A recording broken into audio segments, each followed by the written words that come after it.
Good morning, everyone. So, in the previous class, we have started with the new chapter that is the buoyancy and flotation. As I have told you in the previous class, we have to discuss some points related to buoyancy. First, one thing that we have discussed was buoyancy and the center of buoyancy.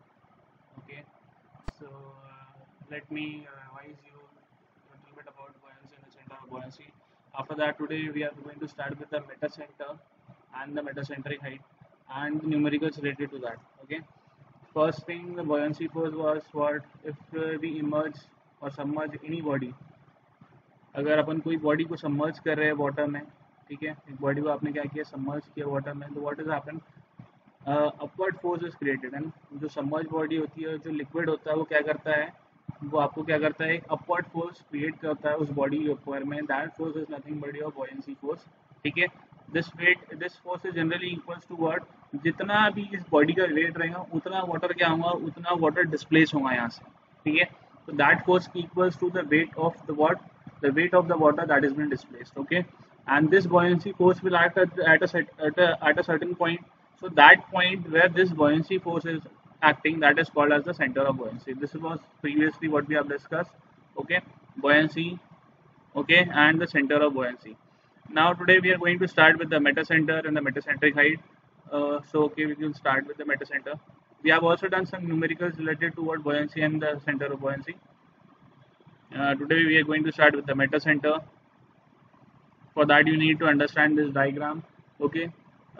Firstly we will see the definition, what is the book is saying about metacenter.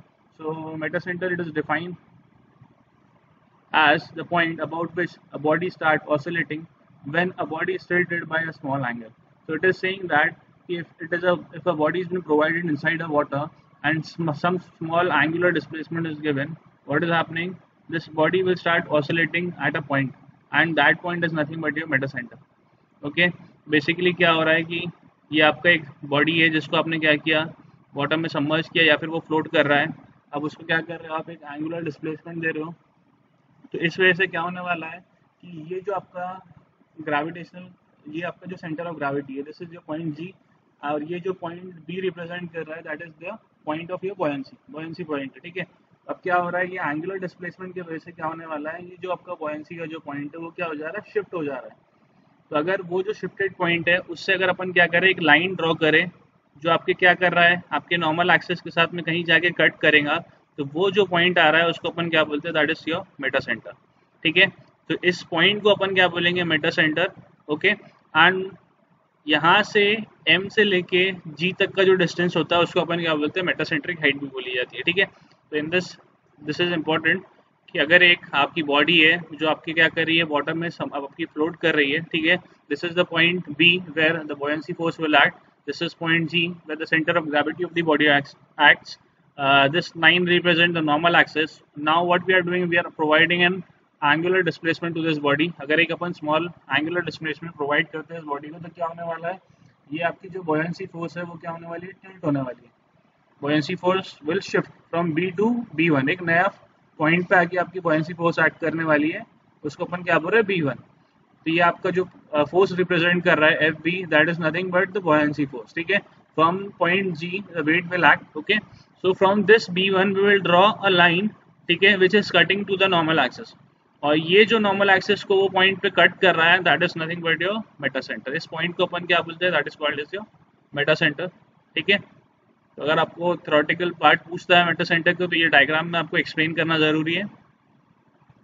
अब उसके बाद next part देखते हैं आपका metacentric height. Metacentric height अभी मैंने आपको बताया कि क्या होता है कि यहाँ से सेंटर ऑफ ग्रेविटी से लेके आपका जो मेटा सेंटर है वहाँ तक की जो हाइट होती है उसको अपन क्या बोलेंगे, that is nothing but your metacentric height. G से लेके एम तक का जो डिस्टेंस है इसको अपन बोलेंगे मेटासेंट्रिक हाइट. ठीक है. देख लेते हैं यहाँ पे कि distance M G. Okay. As I have told you, from M to G distance, the distance between the metacenter of the floating body and the center of gravity of the body is called as the metacentric height. तो आपका Meta centre से लेके centre of gravity of जो body होती है वहाँ तक की जो हाइट होती है उसको अपन क्या बोलते हैं, मेटासेंट्रिक हाइट. ठीक है. Now there is a formula to calculate the metacentric height. ठीक है. उसको अपने को डिराइव करने के लिए ये डायग्राम आपको देखना पड़ेगा. ठीक है. पहले क्या बोल रहा है, फिगर 6 क्या शो कर रहा है, the position of floating body in equilibrium. Okay, so एक बॉडी है जो आपका इक्विलिब्रियम में फ्लोट कर रहा है, ठीक है। The point B represent the buoyancy force, ठीक है, जहाँ पे आपका बॉयंसी फोर्स एक्ट करने वाला है। जी जो क्या रिप्रेजेंट कर रहा है, सेंटर ऑफ ग्रेविटी, ठीक है। इसके बाद क्या बोल रहा है, the location of centre of gravity and the centre of buoyancy in this position is at G and B. तो जी पे आपका सेंटर ऑफ ग्रेविटी हो गया, पॉइंट बी पे आपका बॉयंसी फोर्स हो गया, ठीक है, फुल स्टॉप। इसके बाद में क्या बोलता है, the floating body is given a small angular displacement in a clockwise direction. As I told you, इसमें क्या किया जाता है कि ये जो बॉडी है इसको अपन क्या करेंगे, एक एंगुलर डिस्प्लेसमेंट देंगे। तो किस डायरेक्शन में दिया जा रहा है, क्लॉकवाइज डायरेक्शन में दे रहे हैं, ठीक है। क्लॉकवाइज डायरेक्शन में आपने क्या किया, उसको एक एंगुलर डिस्प्लेसमेंट दिया। तो अब जब एंगुलर डिस्प्लेसमेंट दोगे या फिर आप बॉडी को टिल्ट करोगे तो उसकी जो बॉयंसी फोर्स का पॉइंट है वो क्या होने वाला है, शिफ्ट होने वाला है बी से लेके कहाँ पे, B1 पे, ठीक है। क्या बोल रहा है नेक्स्ट, क्या बोल रहा है, this is shown in 4.6। Now the new centre of buoyancy is what at B1। B से अब क्या होगा, शिफ्ट हो गया B1 पे, ठीक है, फर्स्ट ऑफ। नाउ अगर अपन इस B1 से इस नॉर्मल एक्सिस को क्या करें, एक लाइन ड्रॉ करें जो आपकी नॉर्मल एक्सिस पे कहीं जाके कट कर रही है, और वो जो पॉइंट रिप्रेजेंट कर रहा है उसको अपन क्या बोल रहे हैं, आपका मेटा सेंटर। तो M क्या रिप्रेजेंट कर रहा है, M is representing nothing but your Meta centre, और M से लेके G तक का जो डिस्टेंस रहेगा उसको अपन क्या बोलेंगे, मेटा सेंट्रिक हाइट। ओके, अब उसको डिराइव किस तरीके से किया हुआ है, देखो, the angular displacement of the body in clockwise direction causes a veg shape prism. अब जैसे ही आप इसको एक एंगुलर डिस्प्लेसमेंट दोगे तो क्या होने वाला है, बॉडी आपका टिल्ट हो रहा है, टिल्ट होने की वजह से क्या होगा, कुछ बॉडी आपका क्या हो रहा है, सबमर्ज हो रहा है वाटर में, और कुछ बॉडी क्या हो रहा है, ऊपर आ रहा है वाटर के, ठीक है। तो ये जो शेप फॉर्म हो रहा है इसको क्या बोल रहा है, वो वेज शेप प्रिज्म फॉर्म हो रहा है। इधर साइड में भी B O B' तो ये वेज शेप प्रिज्म फॉर्म हो रहे हैं दोनों तरफ में, ठीक है। One is inside the water, one is outside the water, ठीक है। यहाँ पे वही लिखा हुआ है कि the wedge shape prism is what B on the right axis to go inside the water, while identical wedge shaped prism represent AOA' which emerges out of the water on the left of the axis। एक क्या हो रहा है, पानी के अंदर आ रहा है, एक पानी के बाहर आ रहा है, ठीक है। जो अंदर आ रहा है उसको अपन क्या बोलेंगे, it is considered to be a gain, और जो बाहर आ रहा है उसको क्या बोलेंगे अपन, it is considered to be a loss. Okay, तो the wedge shape represent a gain, this wedge shape represent a gain in the buoyant force on the right side. Right side में क्या हो रहा है, आपका गेन आ रहा है, and the corresponding loss of buoyant force on the left side. Okay, अब इसमें क्या हो रहा है, the gain is represented by the vertical force DFB। अब जितना भी आपका गेन आ रहा है उसको अपन क्या कर रहे हैं, DFB फोर्स से रिप्रेजेंट कर रहे हैं। सिमिलरली जितना लॉस आ रहा है उसको भी अपन कैसे रिप्रेजेंट कर रहे हैं, DFB। अब ये जो गेन फोर्स है that will be equal to the loss, ठीक है। तो इसके वजह से क्या हो रहा है, कपल मोमेंट फॉर्म हो रहा है, DFB which is because of the gain and DFB which is because of the loss। okay, the couple due to this buoyant force DFB। okay, एक फोर्स कहाँ पे एक्ट कर रहा है, देखो, the gain represent by equal and opposite force DFB acting vertically downward through the centroid of AOA'। क्या हो रहा है, एक जो फोर्स रहेगा वो क्या करेंगे, इसके अपोजिट डायरेक्शन में जाएंगे, DFB on this triangle BOB'। Similarly इसके अपोजिट डायरेक्शन में एक्ट करेंगे AOA', ठीक है। तो एक कपल मोमेंट फॉर्म हो रहा है। उसके बाद में लास्ट पॉइंट क्या बोल रहा है, also the moment caused by the displacement of the centre of buoyancy. एक मोमेंट किस वजह से क्रिएट हो रहा है कि ये B वाला जो पॉइंट है वो शिफ्ट हो रहा है B1 पे, ठीक है। Also the moment caused by displacement of the center of buoyancy from B to B1 is also in counter clockwise direction। Okay, तो यहाँ पर भी क्या हो रहा है, एक मोमेंट कॉज होता है, वो भी कैसे एक्ट करेगा, counter clockwise direction. Thus these two couples are equal.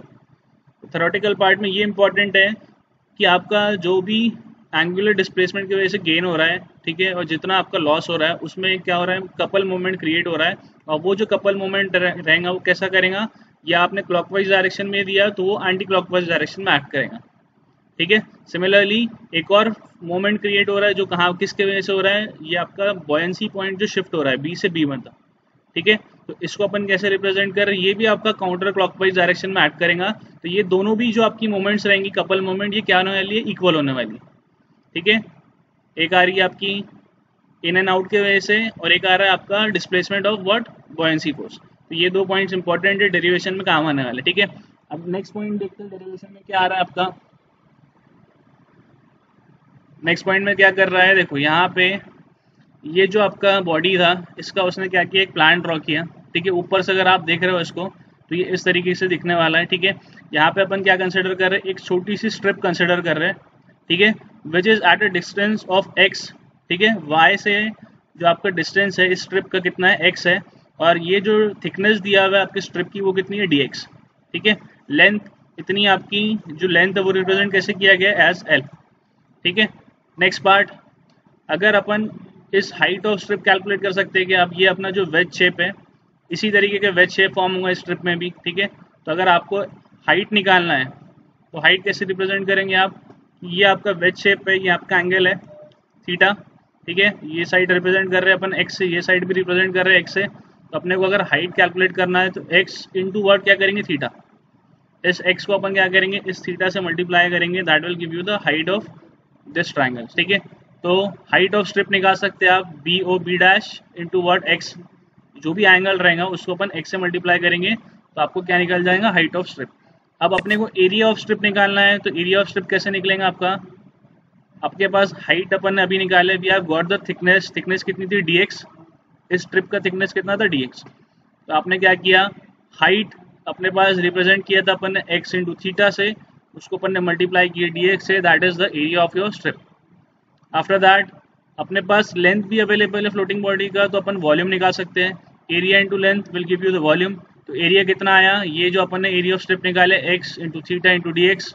ठीक है, x theta into D x, उसको अपन किससे मल्टीप्लाई कर रहे हैं, लेंथ से मल्टीप्लाई कर रहे हैं, तो that will give you what, the volume of your strip. Okay, upon wait of the strip भी निकाल सकते हैं। वेट ऑफ द स्ट्रिप मैंने बताया था, वेट के लिए जनरली फॉर्मूला क्या यूज किया जाता है, rho G into word volume. तो यहाँ पे अपन सारी जो भी अपने पास टर्म्स आए हैं वो अपन पुट अप कर सकते हैं। तो रो जी, अब वॉल्यूम का इसे अपन ने निकाले x theta L into D x, तो x theta L D x. तो यहाँ से क्या निकल गया आपका, वेट ऑफ द स्ट्रिप। ठीक है, अब क्या कर रहे हैं अपन, ये अपन ने एक साइड में स्ट्रिप कंसिडर की है। सिमिलरली अगर अपन इधर भी साइड एक स्ट्रिप कंसिडर करेंगे, ठीक है, जो जिसका डिस्टेंस कितना रहने वाला है, इसका भी जो डिस्टेंस है वो अपन एक्स ही ले रहे हैं। ठीक है, इसका भी जो डिस्टेंस है वो अपन एक्स ही कंसिडर कर रहे हैं। तो क्या होने वाला है, इसका भी जो वेट रहेगा वो भी क्या रहने वाला है, इसी से इक्वल रहने वाला है। इधर स्ट्रिप अगर कंसिडर कर रहे हैं जो सेम डिस्टेंस पे वाई एक्सिस से, तो यहाँ पे क्या होने वाला है, ये जो वेट क्रिएट होने वाला है that will be equal to the this weight. ठीक है, और वो क्या क्रिएट करने वाला है, it will create a couple. क्या क्रिएट करेगा, एक कपल क्रिएट करेगा, बिकॉज ये वाला साइड क्या हो रहा है, अगर इनसाइड आ रहा है तो दिस विल गो आउटसाइड, अगर ये इनसाइड आ रहा है तो ये आउटसाइड होगा, तो मतलब क्या होगा, एक कपल क्रिएट हो रहा है।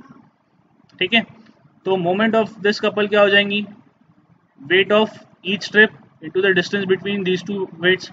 तो अपने पास क्या हो रहा है, देखो इस स्ट्रिप पे जो भी वेट ऐड कर रहा है उसका अपन क्या कर रहे हैं, मोमेंट ले रहे हैं किस पे, वाई एक्सिस पे।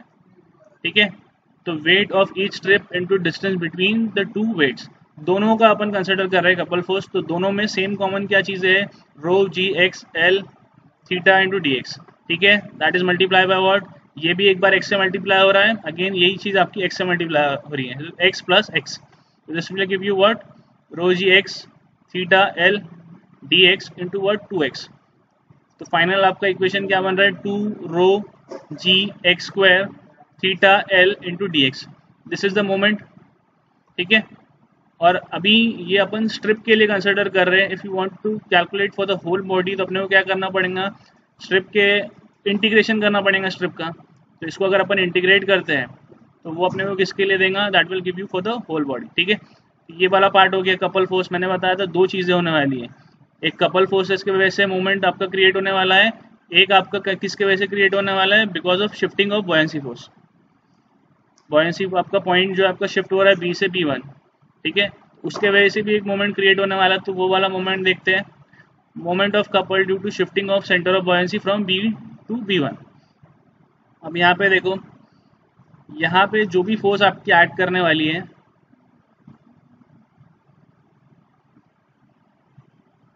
इस पॉइंट पे जो भी आपकी फोर्स ऐड करने वाली है, एफ बी बॉयंट फोर्स, ठीक है, इसको अपन क्या कर रहे हैं, मोमेंट ले रहे हैं अबाउट पॉइंट बी या फिर अगर हम यहाँ इस पॉइंट पे क्रिएट हो रही है तो अपन क्या करेंगे, उसको मोमेंट लेंगे अबाउट b1। तो इतना अपने को डिस्टेंस निकालना पड़ेगा यहाँ से यहाँ तक का डिस्टेंस, ठीक है। तो ये कैसे निकाल रहे हैं, force b into what bb1, buoyant force into the perpendicular distance that will give you the moment, ठीक है। अब ये जो FB है ये अपन BB1 को कैसे रिप्रेजेंट कर रहे हैं, BB1 को भी रिप्रेजेंट कर सकते हैं आप BM इंटू थीटा। अब ये कैसे निकल रहा है, देखो BM कौन सा पार्ट आ रहा है, ये वाला पार्ट आ रहा है, ठीक है। अगेन अगर आपको ये हाइट निकालना है तो आपको क्या करना पड़ेगा, BM इंटू वाट, इसका जो एंगल आएगा ये भी कितना रहने वाला है, because theta is very small तो इसको भी अपन थीटा कंसिडर करेंगे, ठीक है। BM इंटू थीटा, ठीक है। तो BB1 को रिप्रेजेंट कर सकते हैं एज BM इंटू थीटा। और ये जो फोर्स है FB that is nothing but your buoyant force. और बॉयंट फोर्स किससे इक्वल होता है, जितना वाटर आपका डिस्प्लेस होने वाला है, जितना वेट ऑफ वाटर डिस्प्लेस होगा उतना ही आपका बॉयंट फोर्स होता है। तो उसको अपन रिप्रेजेंट कर सकते हैं एज W। तो FB को अपन ने कैसे रिप्रेजेंट किया as W, BB1 is represented as BM into theta, ठीक है।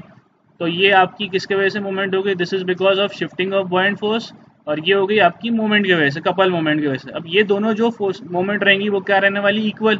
ये अपन ने थ्योरेटिकल पार्ट देखे कि ये मूवमेंट जो आपकी कपल मूवमेंट होती है और ये वाली जो शिफ्टिंग ऑफ बॉयंसी फोर्स की वजह से होता है, ये दोनों क्या होती है, इक्वल होती है। These two couples are same, ठीक है। तो अपन क्या करेंगे, दोनों को इक्वेट करेंगे। लेफ्ट साइड पर अपन ने ये वाली इक्वेशन लिखी है, W into BM into theta equals to word, इसका जो इक्वेशन आया था वो कितना था, integration of 2 rho ji X square theta L dx, ठीक है। अब इसको अपन ओपन अप कर लेते हैं। कांस्टेंट कौन से टर्म आ रहे हैं इंटीग्रेशन में, 2 रो जी, ठीक है, थीटा। तो ये सारे टर्म्स को अपन ने बाहर निकाल लिए। इंटीग्रेशन में बच क्या रहा है आपके पास, x square into L dx, ठीक है। यहाँ पे लेफ्ट साइड पे थीटा दिख रहा है, यहाँ पे भी लेफ्ट साइड पे थीटा दिख रहा है, तो उसको अपन कट कर सकते हैं, ठीक है। इसके बाद बच क्या रहा है, x square L dx। L dx is nothing but what, area. L dx को रिप्लेस कर सकते हैं एज एरिया। L dx यहाँ पे डायग्राम में देखो क्या आ रहा है आपके पास, dx was the thickness of the strip और लेंथ ये आपकी L is nothing but your length of your strip. तो इसको अपन ने क्या कर रहे हैं, डायरेक्टली रिप्लेस कर दिए एरिया से, ठीक है। तो बच क्या रहा है अपने पास, ये देखो W BM on the left hand side, ठीक है, 2 रो जी, यहाँ पे L dx is represented by what, DA, ठीक है। अब अगर अपन ये वाला इंटीग्रेशन देखें तो इसमें क्या दिख रहा है कि 2 into integration of x square into DA, तो ये क्या हो रहा है आपका सेकेंड मोमेंट ऑफ एरिया हो रहा है। This is the second moment of area of the plan of the body at the water surface about the Y axis. तो अगर ये सेकेंड मोमेंट हो रहा है तो वो क्या में कन्वर्ट हो जाएगा, it will get converted into inertia. Twice integration of x square DA हो रहा है, तो ये क्या क्रिएट कर रहा है, एक सेकेंड मोमेंट क्रिएट कर रहा है आपके प्लान पे। तो ये जो सेकेंड मोमेंट क्रिएट होगा तो वो क्या करेगा, उसको कन्वर्ट करेगा इन टर्म्स ऑफ इनर्शिया, ठीक है। तो 2 integration of x square DA is represented by what, I। तो बच क्या रहा है अब यहाँ पे देखो, W into BM on the left side equals to वर्ड रो जी, और ये जो आपका twice integration of x square DA that is been replaced by what, moment of inertia. तो finally we need the value of BM। तो अपन क्या करेंगे, BM को लेफ्ट साइड पर रख रहे हैं, W को अपन क्या कर रहे हैं, डिवाइड कर रहे हैं। तो final value of BM is what, rho G I divide by W। अब यहाँ पे उसमें पैरामीटर्स लिखा हुआ है कि क्या क्या चीज़ें इसने कंसिडर किया। W क्या आपका वेट ऑफ द बॉडी, और it is nothing but the weight of the fluid displaced by the body, okay. Rho G into volume is nothing but rho G into the volume of the fluid displaced by the body, rho g in the volume, body submerged by the body, ठीक है। तो अपने पास कौन सा value लेने का अपने को, rho g into v, ठीक है। यहाँ पे वेट जो है आपका, वेट किससे इक्वल होने वाला है, weight will be equal to the weight of the water which is been displace. तो ये जो वेट है आपका किससे इक्वल होता है, कितना वाटर आपका डिस्प्लेस हो रहा है उसके वेट से इक्वल होता है। तो रो जी इंटू I ऊपर में रह गया आपके पास, रो जी इंटू वी क्या हो गया, वेट को रिप्लेस किया अपन ने as rho G V, okay. और रो जी वी कौन सा दे रहे हैं अपन, वी जो सबमर्ज बॉडी है उसी का वेट कंसिडर करेंगे, ठीक है। तो यहाँ से क्या हो रहा है, रो जी ऊपर आ रहा है, रो जी यहाँ पे भी आ रहा है, तो कैंसिल हो गया। तो 1/v रह गया सिर्फ सबमर्ज वी। तो अल्टीमेटली अपने को निकालना क्या है, GM, ठीक है। स्टार्टिंग में मैंने बताया आपको सेंटर ऑफ ग्रेविटी से जो M वाला पॉइंट है, मेटा सेंटर है, वहाँ से लेके G तक का जो डिस्टेंस होता है उसको बोलते हैं अपन मेटा सेंट्रिक हाइट, ठीक है। तो अपने पास अभी किसका वैल्यू आ गया है, अपने पास बी एम का वैल्यू है, तो इससे अपन जी एम निकाल सकते हैं। कैसे निकलेगा? B M minus B G. ठीक है, अब यहाँ पे देखो डायग्राम में,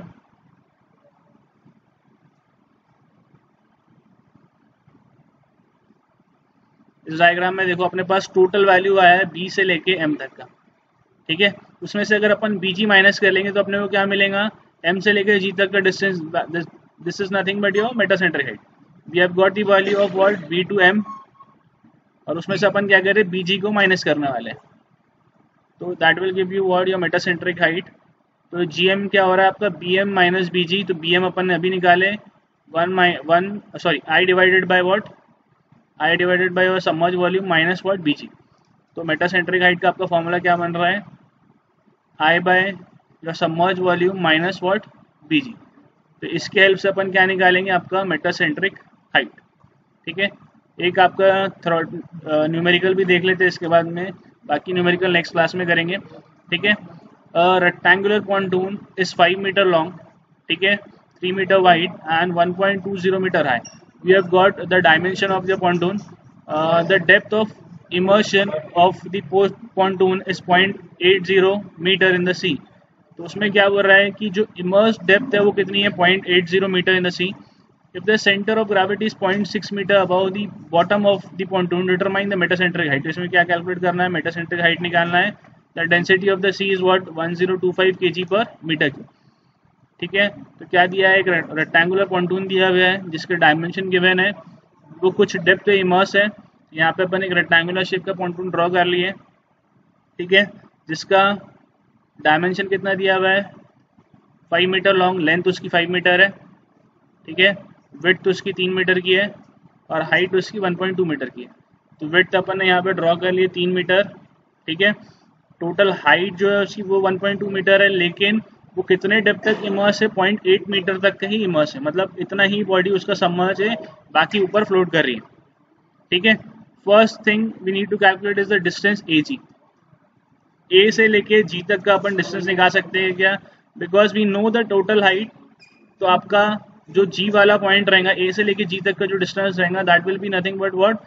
डेप्थ, जो हाइट रहेगा उसका अपन क्या करेंगे? डिवाइड बाई 2 करेंगे। तो हाइट कितनी है? 1.2, तो उसको अपन ने क्या किया? 2 से डिवाइड किया, तो ए जी का वैल्यू निकल जा रहा है आपका 0.6 मीटर। नेक्स्ट निकालना है आपको distance of what? A B. A G निकल गया, अब अपने को ए बी निकालना है। तो ए बी कैसे निकलेगा? देखो, ए बी वाला पार्ट कैसे निकल रहा है कि जितना डेप्थ आपका बॉडी का इमर्स है, इतना बॉडी इमर्स है, देखो इतना इमर्स है, तो इस जितनी भी इसकी हाइट है उसका अपन क्या करेंगे? उसका half, that will give you what? A B. उससे अपने को क्या मिलेगा? ए बी का वैल्यू। तो डेप्थ ऑफ इमर्शन कितना है? 0.8, इसको क्या करेंगे? डिवाइड बाई 2, तो कितना मिल गया आपको? 0.4। ठीक है, यहाँ से ये दोनों टर्म्स का अपने को जरूरत पड़ने वाला है, इसीलिए अपन ने उसको कैलकुलेट किया। Density of the sea was given as 1025 kg पर मीटर क्यूब। अब मेटासेंट्रिक हाइट निकालना है, तो मेटासेंट्रिक हाइट का फॉर्मूला क्या है? I by submerge volume minus what? B G. ठीक है, तो सबसे पहले अपन क्या निकालेंगे? Moment of inertia. रेक्टेंगुलर आपका पॉन्टून है, तो रेक्टेंगुलर पॉन्टून के लिए मोमेंट ऑफ इनर्शिया कितना हो जाएगा? B D cube by 12। तो वी हैव गॉट। अब यहाँ पे एक इम्पॉर्टेंट चीज़ है कि अपन प्लान में कंसिडर कर रहे हैं, तो प्लान में आपका बी वाला पार्ट कितना हो गया? देखो, मोमेंट ऑफ इनर्शिया में हमेशा ये चीज़ ध्यान रखना कि आपको प्लान कंसिडर करना है।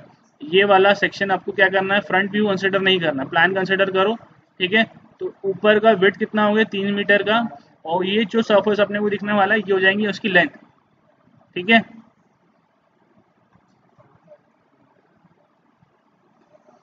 तो अपन ये वाला जो पार्ट है उसको अपन क्या कंसिडर कर रहे हैं? As B. ठीक है, this part is consider to be D. ठीक है, तो B D cube 5 by 3 cube by 12, this will give you what? The moment of inertia आई।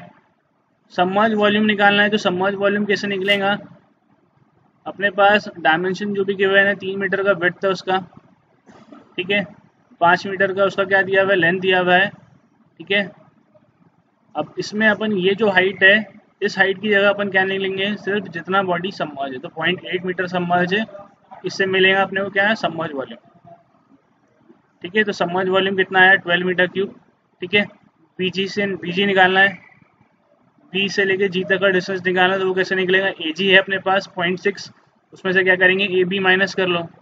ए जी है 0.6, उसमें से ए बी माइनस करेंगे तो आपको क्या मिलेगा? 0.2। ठीक है, तो जी एम में क्या आ रहा है आपके पास? देखो, moment of inertia divided by what? Volume. Moment of inertia आएगा 45/4, ठीक है, divide by what? Volume which is 12, माइनस व्हाट? बीजी का वैल्यू, बीजी आ रहा था 0.2, तो फाइनली आपको जो वैल्यू आएगा वो आएगा 0.7375 मीटर। ओके, ये आपका मेटासेंट्रिक हाइट की वैल्यू आ रही है इस फॉर्मूले में पुट करके, जो अपन ने अभी डराइव किया। ठीक है,